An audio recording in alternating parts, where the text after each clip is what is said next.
Hello, buddy.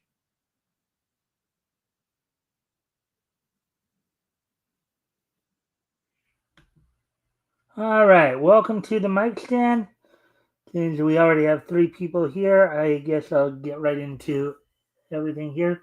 So, of course, if you haven't already, if you guys can help out by liking and sharing the stream, see if we can get some more friendly people to engage, that'd be appreciated. Also, if anything here grabs your attention, feel free to comment and or ask questions. I'll try to answer the questions to the best of my ability. With that being said, let's talk about what's on top tonight. So, I got one article I'm going to go over tonight. Um, from Me TV Tunes. A little profile piece going back. Little profile piece going back, of course, to talking about some Hanna-Barbera stuff. Going back to talk about some of the Hanna-Barbera cartoons that were based on other shows. Of course, I know we know of at least one. You know, as a lot of these cartoons, of course, started coming out from the late 50s into the through the early 70s. So um, they crossed 3 decades there. Um, Also, of course, after that, we'll get caught up in the all the latest in the world of professional wrestling with the wrestling wrap up. Caught up on last night's Monday Night Raw, looking ahead to tonight's NXT, and then of course wrap things up with this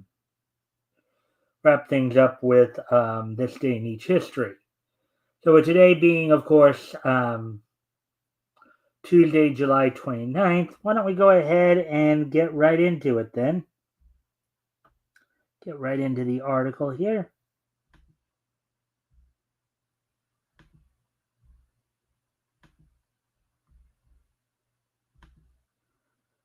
Alrighty then.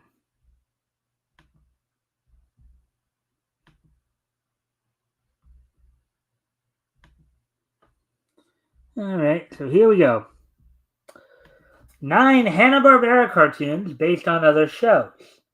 It's not just the Honeymooners that got the Hanna-Barbera treatment.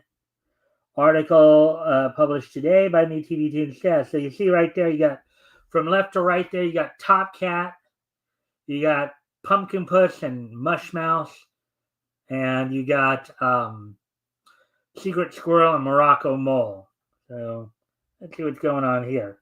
So everyone knows that the Flintstones is based on the Honeymooners. But what if we told you that isn't the only Hanna-Barbera cartoon that's based on another show?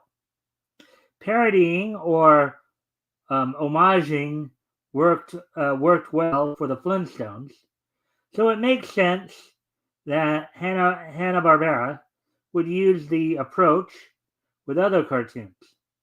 They were able to take a pre-existing concept and make it even funnier by setting it in the future, caveman times, or in Mr. People's Pet Shop. Making allusions to, of course, the Jetsons, the Flintstones, and Magilla Gorilla. Not only that, they had voice actors Mel Blanc, Arnold Stang, and Dawes Butler. Of course, Mel Blanc, longtime voice of Bugs Bunny. Basically voiced just about most of the male, if not all of the male Warner Brothers characters. Arnold Stang, who aside from Top Cat, of course, was also the voice of Herman from the Herman and Catnip series, Harvey Toon series, novel tune Harvey Toon series. And Dawes Butler, of course, everybody knows him as the voice of Yogi Bear, among many other Hanna-Barbera creations, as well as, of course, Smedley from the Chilly Willy cartoons, who are skilled at celebrity impersonations and able to parody the actors in the original shows. Let's take a look at all of Hanna-Barbera parody cartoons.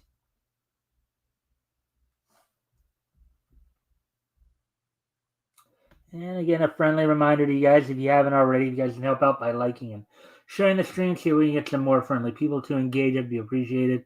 Also, if anything here grabs your attention, feel free to comment and or ask questions. I'll try to answer the questions to the best of my ability. So, with that being said, let's get into so number one, Top Cat, the Phil Silver Show.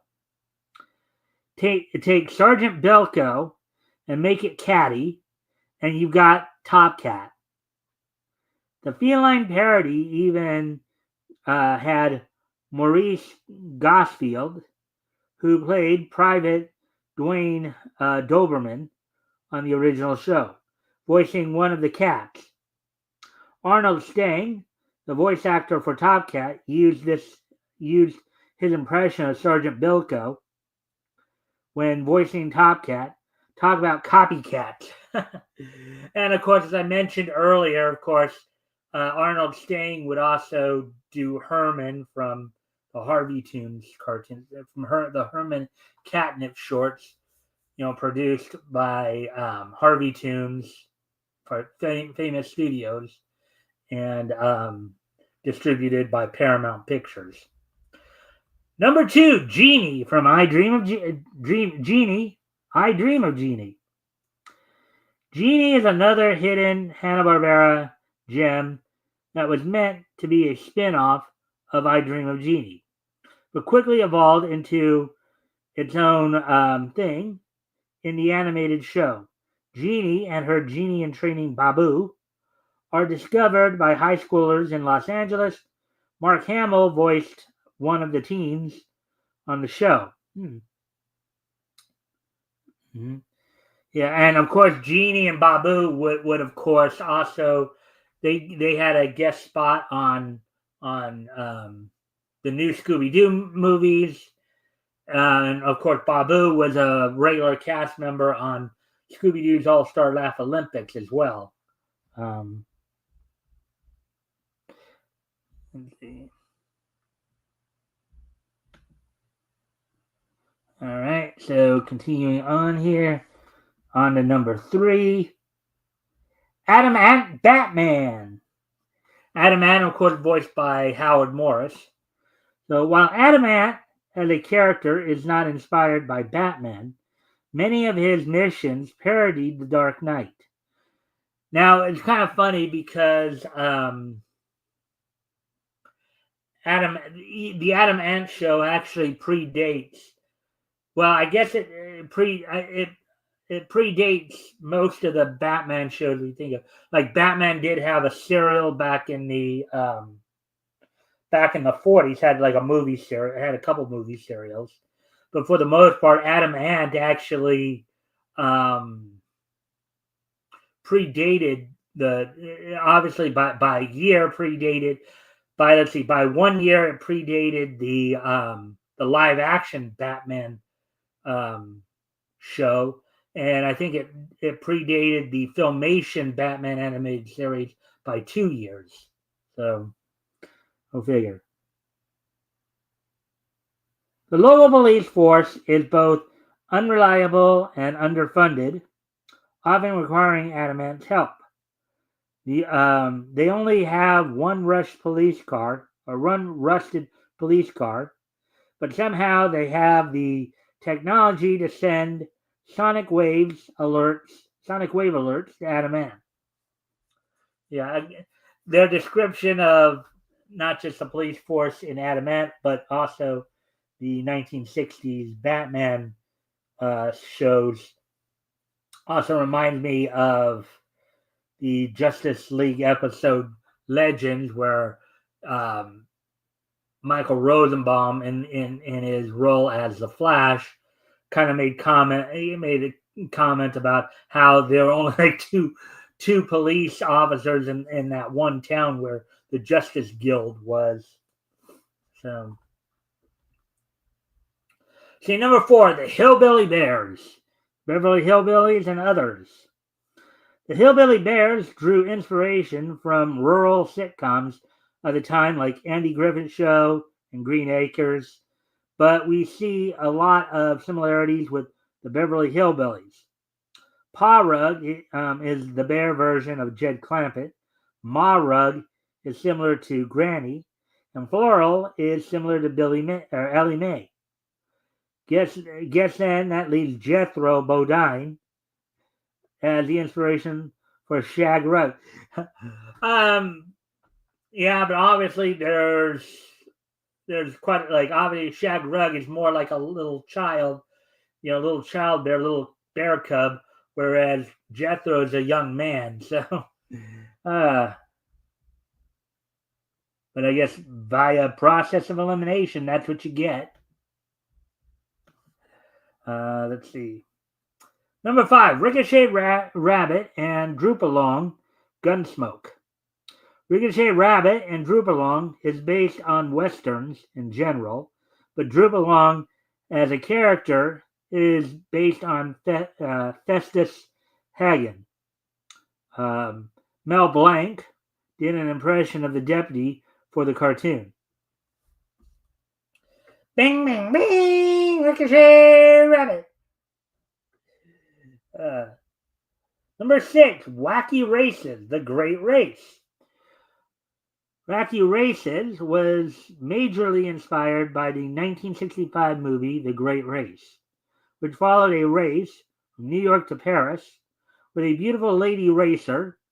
And of course, in the Wacky Races, that's Penelope Pitstop, voiced by the late, great Janet Waldo.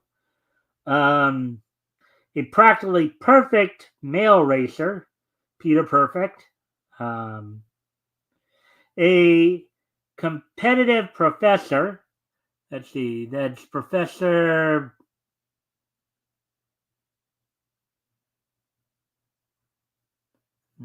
Patton, as in patent, and saboteur named Maximilian Mean. Sound familiar? Oh, well, Maximilian Mean, Dick Dastardly, the Wacky Razor. Dick Dastardly, of course, voiced by the late great Paul Winchell, who also, of course, voiced Gargamel in Smurfs. Let's see now. Let's see, number 7, Secret Squirrel, James Bond. Like many espionage cartoons, Secret Squirrel is a parody of James Bond series.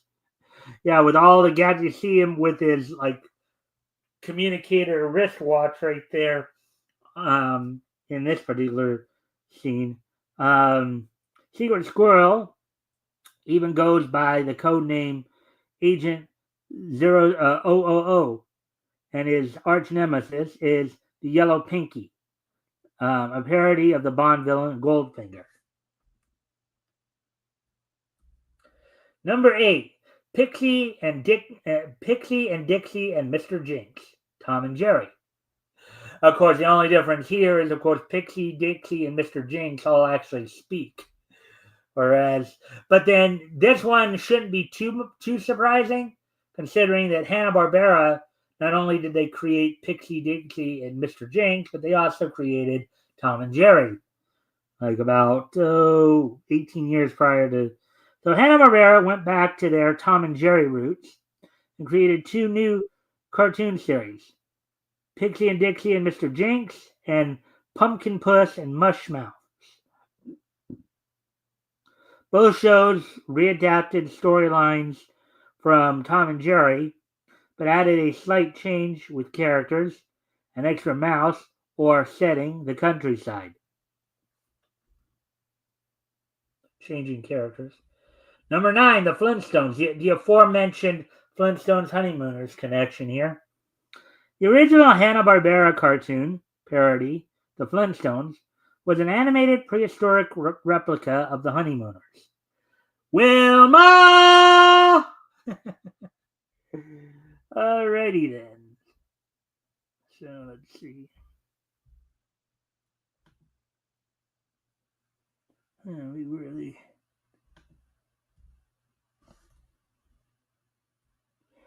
Watch House of Hanna-Barbera on MeTV Tunes, weekdays at 11 a.m. Eastern, 10 Central, 8 a.m. Pacific, and Sundays at 1 p.m. Eastern, 12 noon Central, 10 a.m. Pacific. Alrighty then. So there we go with that one. And we still got some time. We got a little bit of time here, so maybe I'll see if I can find. I'll see if maybe I can find. Of course, if you guys haven't already, you guys can like and share the stream. See if we can get some more friendly people to engage. That'd be appreciated. Also, if anything here grabs your attention, feel free to comment and or ask questions. I'll try to. Okay, that was the wrong. I don't know why I did that, but anyways.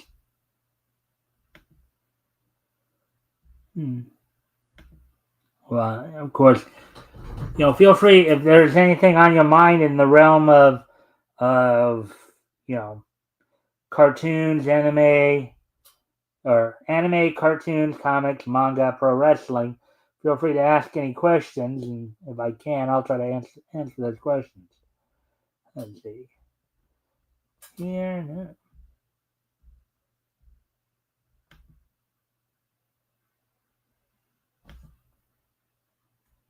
Mm-hmm.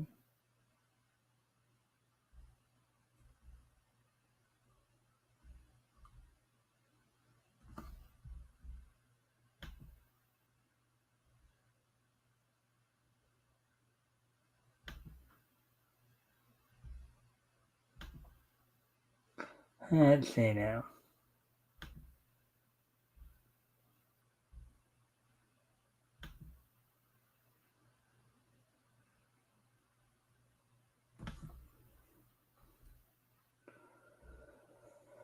All right, nothing there.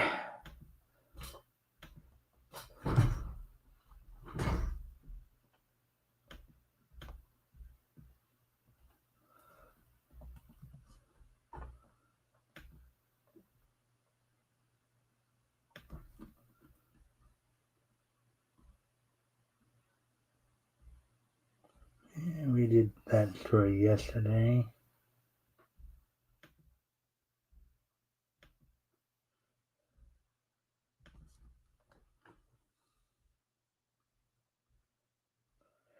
Let's see now.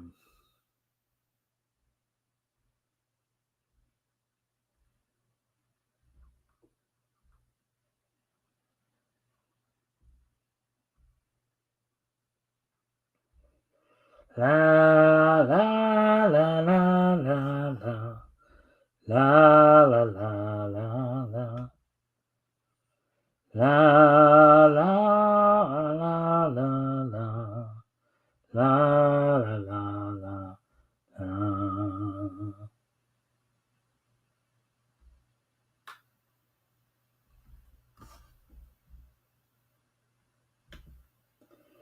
Let's see now.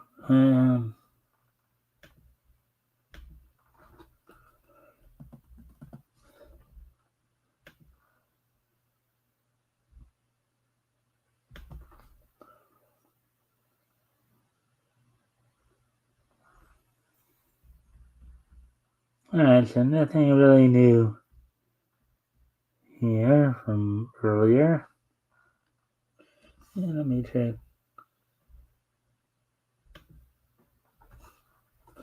Let me check, of course.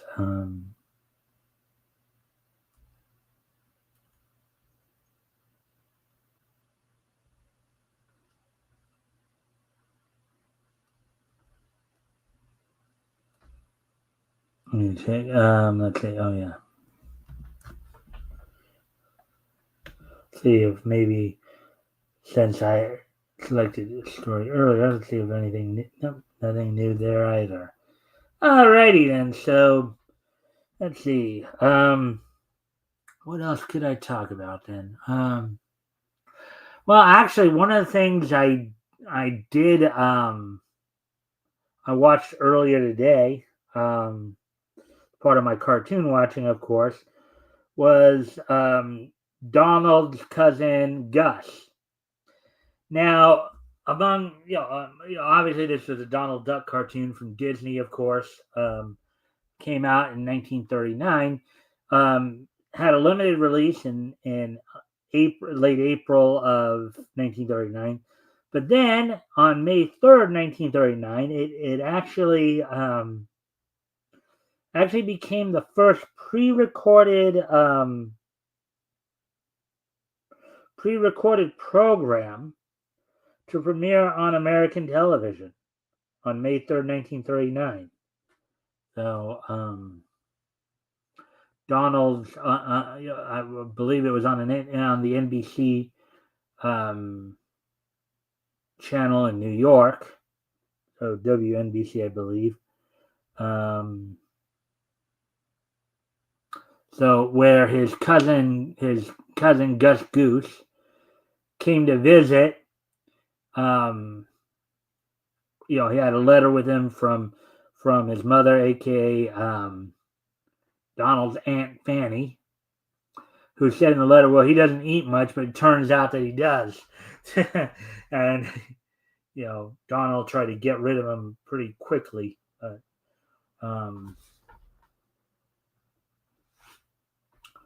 so anyways, of course, I watched another Scrappy cartoon, one of the last ones before, where he's trying, where even though Scrappy himself was not speaking in the cartoon, he was in, the worms viewpoint or whatever, where you saw the worm kind of dissuading the other fish from eating him. That was pretty interesting cartoon. A lot of interesting cartoons coming out in the late 30s and stuff like that.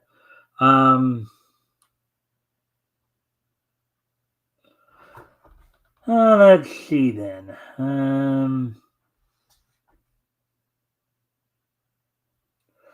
What am I going to do now here? Trying to think. Oh yeah, actually, maybe I might as well just do because I know some of you when I refer to, I know that like Fit Shozo, when I referred to Scrappy, he thought I was talking about Scrappy too, but that was not who I was talking about. I was talking about Scrappy, the Screen Gem character.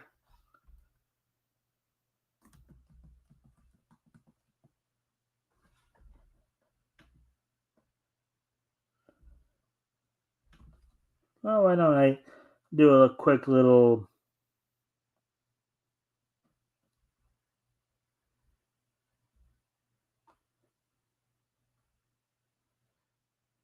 let's do a brief little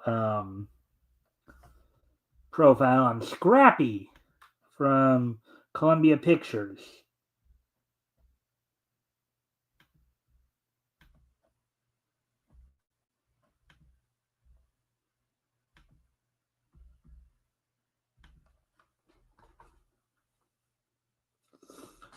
All right, so who is Scrappy from Columbia Pictures? Let's find this out here. Scrappy is a cartoon character created by Dick Huemer for Charles Mint's Screen Gems Studio, distributed by Columbia Pictures. A little round-headed boy, Scrappy often found himself involved in offbeat neighborhood adventures, usually paired with his little brother Oopie, originally Vauncey. Scrappy also had an on-again, off-again girlfriend named Margie and a Scotty dog named Yippee. In later shorts, the annoying little girl Brat and pesky pet Petey Parrot also appeared. And he also had, he actually had another character, his cousin Elmer, also part of the. Huemer created the character in 1931, and he remained aboard Mint Studios until 1933. With Huemer's departure, his colleagues Sid Marcus and Art Davis assumed control of the series. The final regular entry in the series, Rappy's Rodeo, was released in 1939. Now, this was just of the Scrappy series itself, because afterwards he still made appearances in the Fables and Fantasies film series. Let's see. Again, feel free to comment and or ask questions if you guys have anything grabs your attention here. Let's see now. Scrappy would continue to appear in the Fantasies and Fables series. The final cartoon featuring Scrappy, The Little Theater, was released on February 7, 1941. At the first appearance, Yelp Wanted, July 16, 1931. Last appearance, The Little Theater, February 7th, 1941. Let's see, that would have been exactly 10 months before Pearl Harbor. Created by Dick Humer, voiced by Dick Humer from 1931 to 1933. Leon Ledoux, 1935 to 1940, so those 5 years. Sarah Berner, 1940-1941. Sarah Berner, of course, she'd provided numerous voices, including, of course, Beaky Buzzard's mother in his appearance with Bugs Bunny. And here, of course, are all the shorts that Scrappy was involved in. You see there.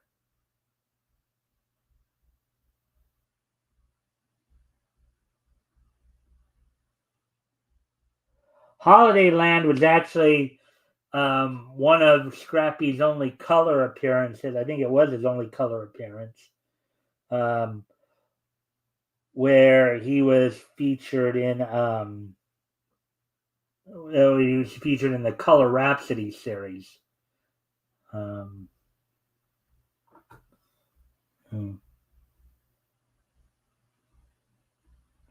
See all these right here.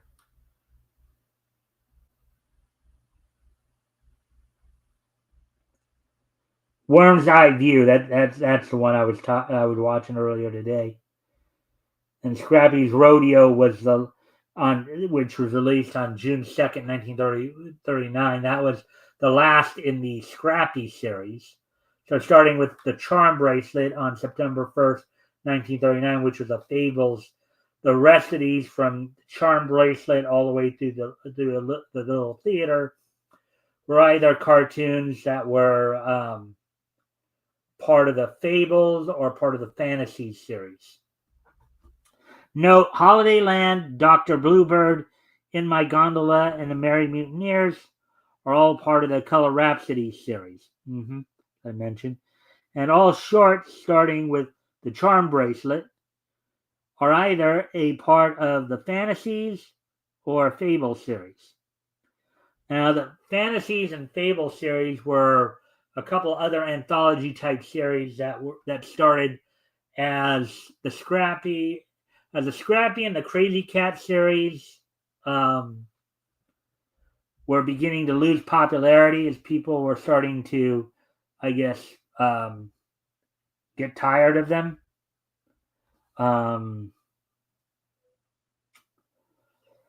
They would, as they got tired of the Crazy Cat and the Fables and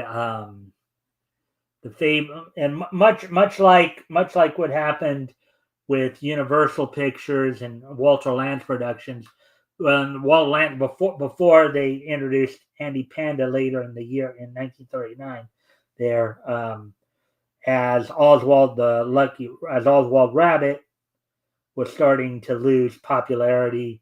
They're trying to find ways to keep going, and they would with their cartoon series. Anyways, I do need to step away from the computer for a moment, but I will be right back.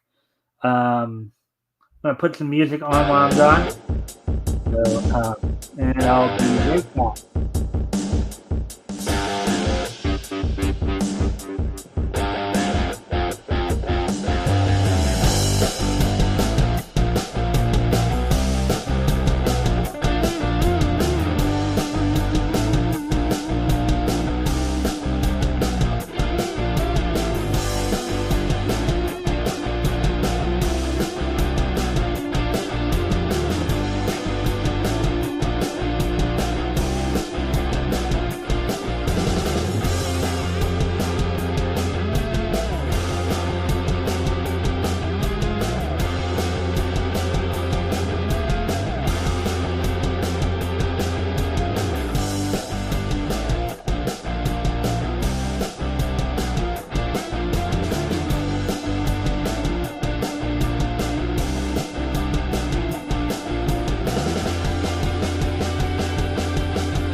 All right, I'm back. So hopefully, anyway, so now what we're going to do now that we got through all that, I think it's a good time to move on to the wrestling wrap up. Looking back to, of course, last night's Monday Night Raw, and looking ahead to tonight's NXT. Also getting caught up on all the latest in the world of course, professional wrestling. So on last night's Raw, of course, the show opened up with Raw doing its tribute to Hulk Hogan. You did have like Nick Hogan, his son, and Eric Bischoff there in attendance, as well as a number of other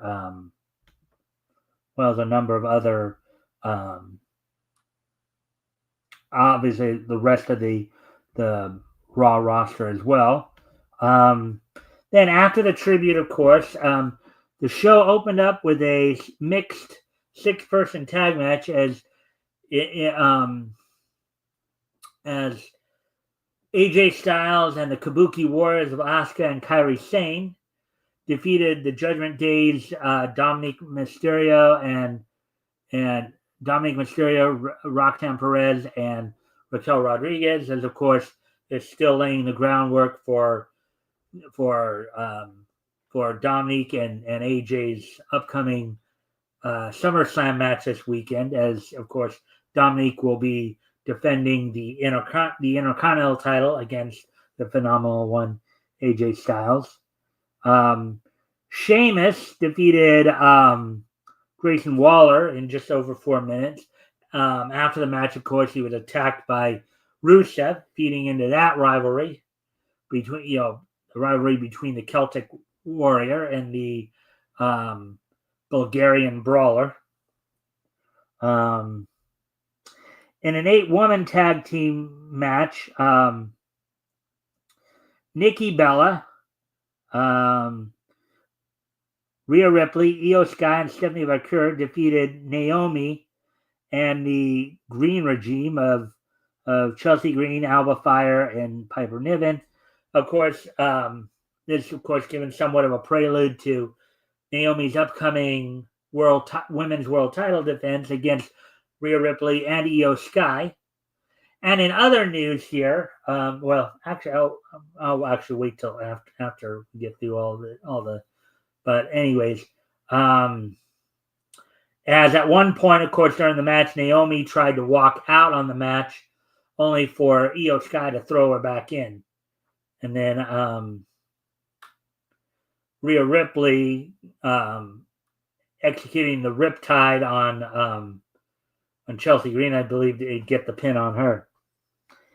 In a match for the WWE World Tag Team titles, Finn Balor and JD McDonough of the Judgment Day retained over the LWO, Cruz del Toro and Joaquin Wilde. Now, of course, the Judgment Day got some help from El Grande Americano, and there's now a third person also involved under him as the guy who currently is taking over the role of El Grande Americano. After he was chased off by Dragon Lee, then you had another guy come out in a mask to interfere, not to knock Cruz de la Torre off balance, to let Finn Balor get the coup de grace on Cruz del Toro to get the 1, 2, 3. And then in the main event, Jey Uso defeated Bronson Reed via DQ when, of course,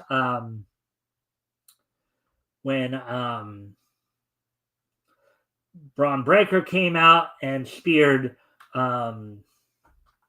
Jey Uso. But this led, of course, to Roman Reigns coming out, and eventually led to what could be the setup for their upcoming tag match coming up this weekend. As, of course, you'll have Roman Reigns and Jey Uso taking on Braun Breaker and Bronson Reed in a tag match at SummerSlam. Now, of course, Bronson Reed and Braun Breaker just utterly destroyed Roman Reigns and Jey Uso after the match, with Bronson Reed, basically stealing Roman Reigns' sneakers.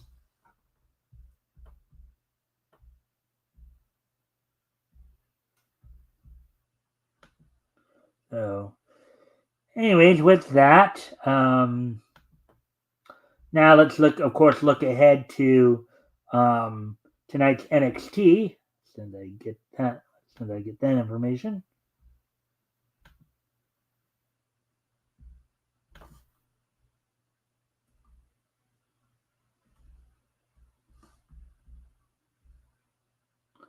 So tonight's NXT coming from the Performance Center in Orlando, Florida, with Booker T, Corey Graves, and Vic Joseph on commentary.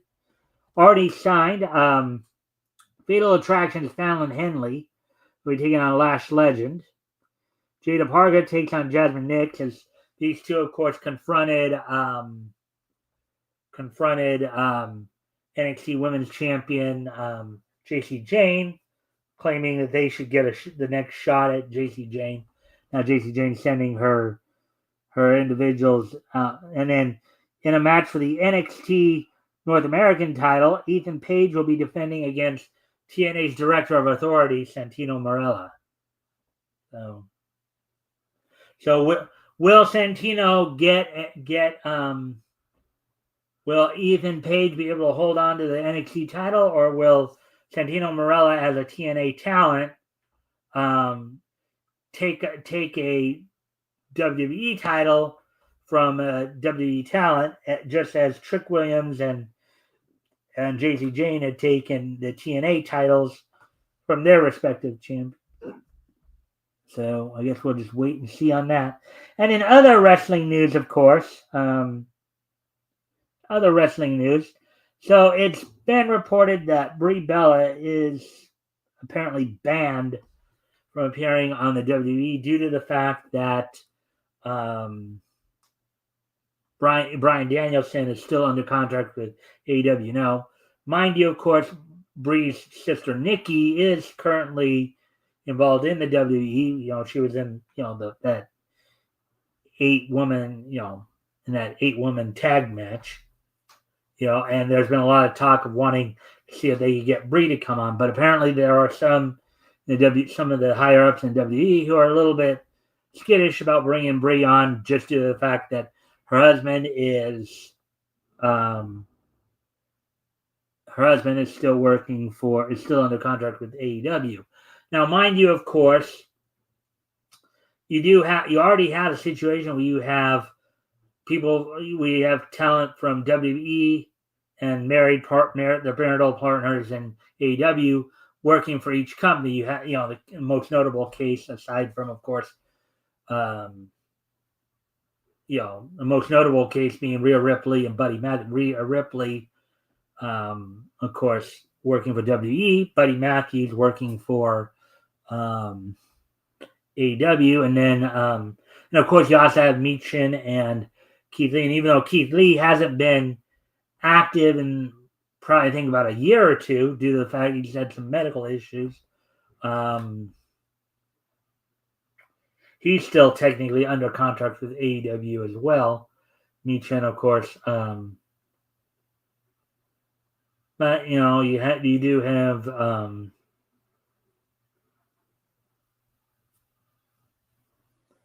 you do have quite a bit going on there.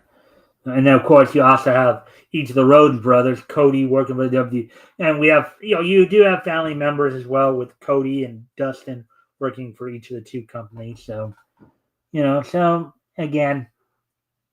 But with that being said, now we're going to go ahead and move on to this day in each history, as today is Tuesday. Oh boy. I don't believe I just did that. Okay, so we knew that was 2015. So.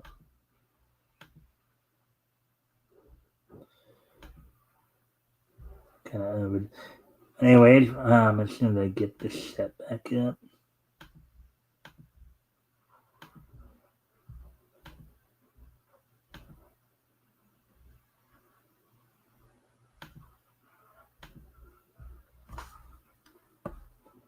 If I go crazy.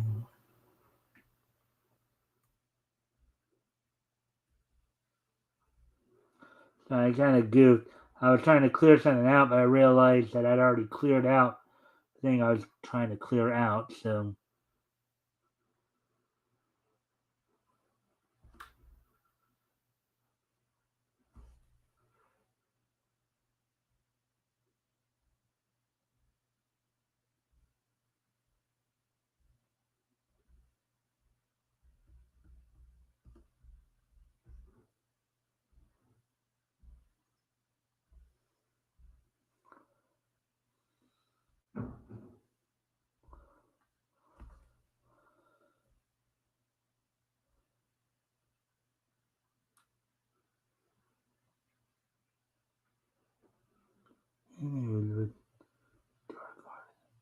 yeah, there it is. All right. And let me just check things here real quick. And then 1955, 2010, and 1995. All right. So first off, we're going to head back to 1955. On this date, 70 years ago, back in 1955. Date 1955. Let's see. From the Atlanta City Auditorium, back on this date, back in 1955, Georgia Championship Wrestling, the NWA, the NWA's Georgia territory, Georgia Championship Wrestling, held a card at the Atlanta City Auditorium. The main event saw Freddie Blassie retain the Georgia Southern Heavyweight title via DQ loss over Don McIntyre in 21 minutes. Also, and the other match that happened on that show in 17 minutes, Art Nelson defeated Farmer Jones. On this day, 70 years ago today, Freddie Blassie retained the NWA Georgia Southern Heavyweight title over Don McIntyre via DQ loss. Got himself cute though. Hold on to the title. So, anyways, get ready to move on to the next piece of niche history as we move on to 1995. On this day in 1995, in Japan, actually 3 movies came out on this date in Japan back in 1995, 30 years ago today.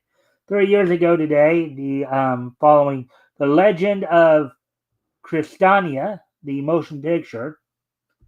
Let me see. I believe that one was from Triangle Staff, I believe. Triangle Staff's The Legend of Cristania, or Christiana, the motion picture.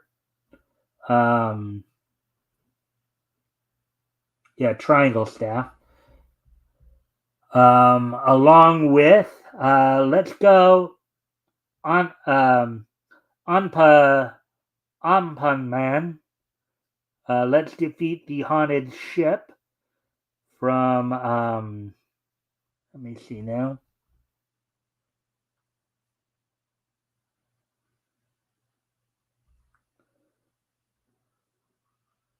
From TMS Entertainment. And JC Staff's Slayers, the movie. All premiered on this date back in there's a motion picture from JC Staff. All premiered on this date back in, so 30 years ago today, The Legend of Cristania, the motion picture. Let's Go Anpan Man. Let's Go Anpan Man. Let's Defeat the Haunted Ship, and Slayers, the motion picture. All premiered in Japan on this date 30 years ago today, back 1995. So with that, Let's get on to the next piece of niche history as we move ahead to the year 2010. On this date in the year 2010, this date on the year in the year 2010, the Futurama episode "The Late Philip J. Fry" premiered, in which Professor Farnsworth invents a time machine which only goes forward in time. The series won its second Emmy Award for Outstanding Animated programming less than 1 hour in 2011, and received critical acclaim. And finally, in the year 2015, on this date in the year 2015, 10 years ago today,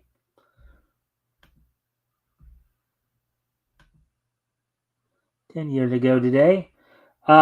20th issue of Halo Escalation, Dark Horse, went on sale on this date back in 2015. It was part 20 of the Escalation storyline, written by Duffy Boudreau, with penciled by Ian Richardson and Nitho Diaz, inked by Dennis Freitas, Juan Castro, Carlos Eduardo, and Rob Lian, lettered by Michael Heisler, and then Michael Atye did the coloring.